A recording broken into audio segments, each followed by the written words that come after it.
It is Tuesday, August 4th, 2020, and this is your Three Gorges Dam update. We have 5 items to cover today, including China braces for typhoon as Yangtze floodwaters remain high. We also have an interesting Reddit post from a poster that supposedly lives near the dam. Also courtesy of express.co.uk, China faces financial ruin as severe flooding hits Beijing hard. Next, courtesy of abcnews.com, Typhoon Hagaput hits coastal China, headed toward Shanghai.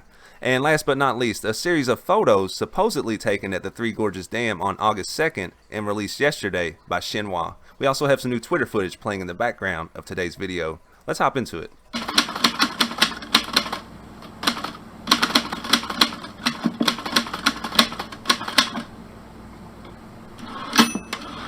And a quick update on the status of the water level at the dam before we get started. The current water level at the Three Gorges Dam is 161.05 meters. The current inflow is not noted, but the current outflow is listed at 34,700 cubic meters per second. It's also worth noting that these numbers are released by the CCP. And our first article of the day comes courtesy of AsiaNikkei.com. China braces for typhoon as Yangtze floodwaters remain high. China, where torrential rains since June have raised the water of major rivers well above safe levels, is now bracing for Typhoon Hagaput, which is expected to slam a swath of the east coast tonight. The National Meteorological Center has issued a yellow alert, the second lowest on a 4-color scale. The move requires authorities in Shanghai and neighboring provinces such as Zhejiang and Anhui to go into crisis management mode. Hagaput will be the 4th typhoon to reach China this year. It is packing maximum wind speeds of 72 kilometers per hour at its center. The Meteorological Center is also warning that 2 to 3 typhoons will hit in August. The average for this month is 1.9 typhoons, going back to the country's founding in 1949. Elsewhere, China remains on high alert due to 2 months of downpours that have inundated cities along the Yangtze and Huai rivers. The Three Gorges Dam, the world's largest hydropower plant along the Yangtze, has been put to the test as it deals with the worst flooding to hit China since 1998. The dam was completed in 2003. As a precaution, authorities in the southern city of Sanya on Saturday closed all tourist spots.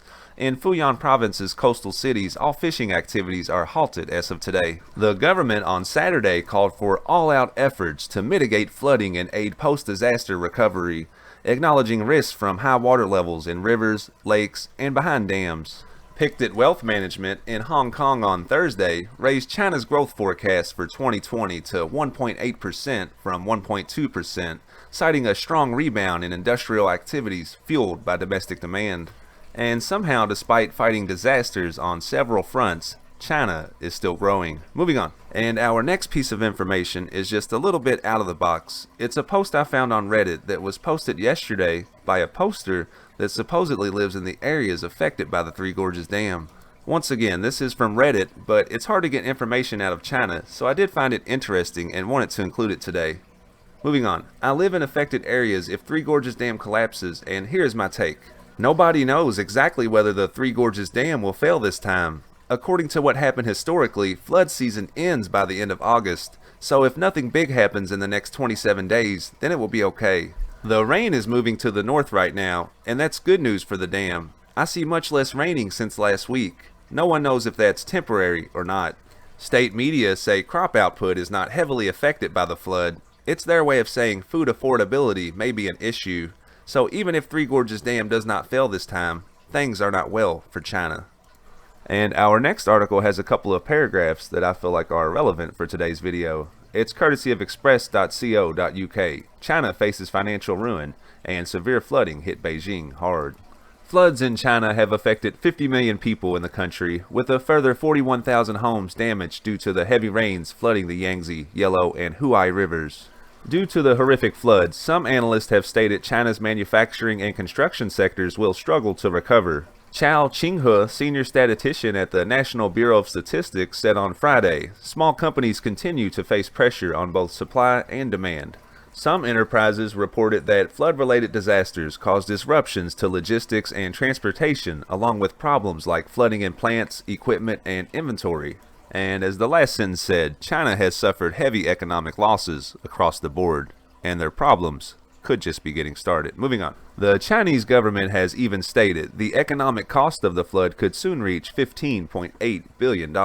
Also, the next couple of sentences are rather interesting because another government official from the NBS is quoted as saying the exact same lines as the previous official. Moving on. Lou Iowa from NBS said some enterprises reported that flood-related disasters caused disruptions to logistics and transportation, along with problems like flooding in plants, equipment, and inventory. And I do find it rather strange that both government officials gave the exact same update, word for word. Moving on.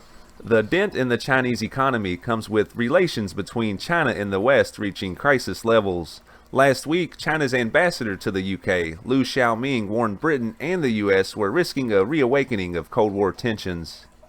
Our next article comes courtesy of abcnews.com. Typhoon Hagaput hits coastal China, headed toward Shanghai. A typhoon is bringing high winds and heavy rains to China's eastern coastal areas and is headed toward the financial hub of Shanghai. And the footage you see in the background right now is supposedly of the typhoon making landfall in China. Moving on.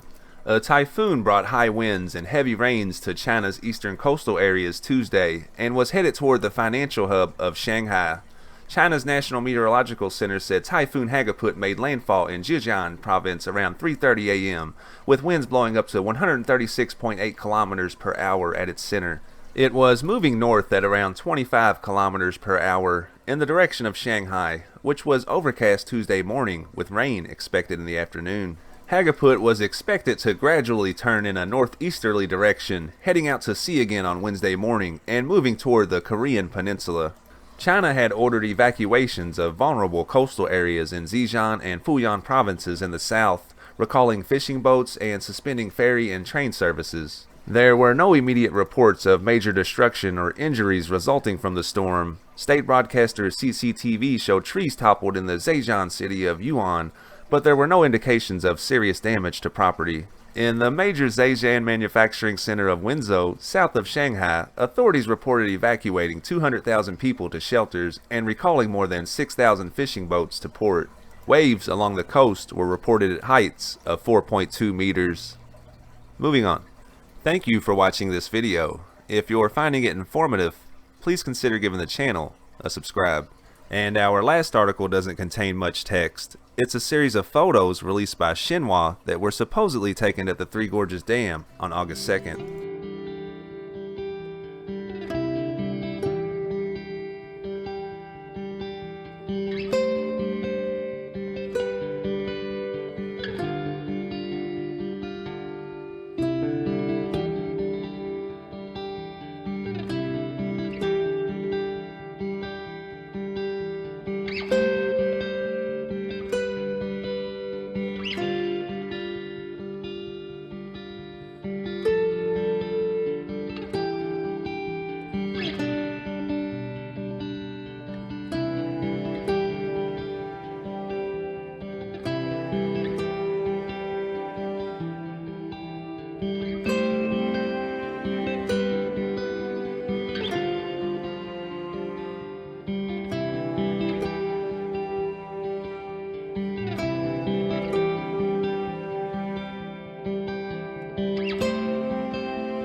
And I think this is a good place to wrap up today's video. I hope that you found it informative and check back soon for more content.